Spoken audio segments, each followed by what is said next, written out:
আসসালামু আলাইকুম সম্মানিত দর্শক শ্রোতা, আমরা সকলে অবগত আছি আমাদের মাঝে পবিত্র মাস, বরকতময় মাস, পবিত্র রমজানুল মুবারক চলমান। এই মাসে আমার রব্বে কারিম অসংখ্য অগণিত বেসমার ফজিলত দান করেছে। আসুন আমরা সেই বিষয়ে একটা হাদিসে মুবারক শুনি। হযরত সাইয়েদনা আব্দুল্লাহ ইবনে আব্বাস রাদিয়াল্লাহু তাআলা আনহু থেকে বর্ণিত, তিনি বলেন, আমার আকা সাল্লাল্লাহু তাআলা আলাইহি সাল্লাম এর রহমতপূর্ণ একটি বাণী হলো এই যে, তিনি সাল্লাল্লাহু তাআলা আলাইহি সাল্লাম এরশাদ করেন, এই পবিত্র মাহে রমজানুল মুবারকে যখন ইফতারের সময় চলে আসেন, তখন আমার রব্বে কারিম এরকম 10 লাখ গুনাহগার বান্দাকে জাহান্নাম থেকে মুক্তি দান করেন, যারা কিনা পৃথিবীর বুকে এত পাপ করেছে যে যাদের পাপের কারণে জাহান্নাম তাদের জন্য অনিবার্য ছিল, অর্থাৎ তাদের জন্য জাহান্নাম ওয়াজিব ছিল। এরকম 10 লাখ গুনাহগারকে আল্লাহ তাআলা জাহান্নাম থেকে মুক্তি দান করেন।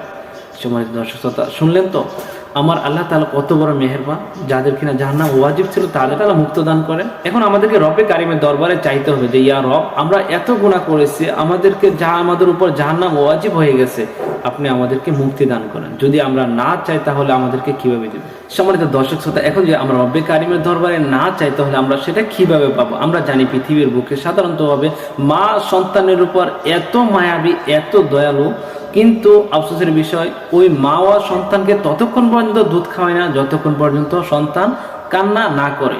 এখন যদি আমরা রব্বে কারিমের দরবারে কান্না না করি, এই রমজান মাস পেয়ে আমরা যদি রব্বে কারিমের দরবারে কান্না না করে চোখের পানি না ফেলতে পারি, তাহলে আমাদেরকে কি আমার রব্বে কারিম ক্ষমা করবে? আমাদেরকে ক্ষমা করার জন্য আল্লাহ রব্বে কারিমের দরবারে চাইতে হবে। আমরা যেন সর্বদা আল্লাহ তাআলার দরবারে চাইতে পারি, সেই তৌফিক দান করুন।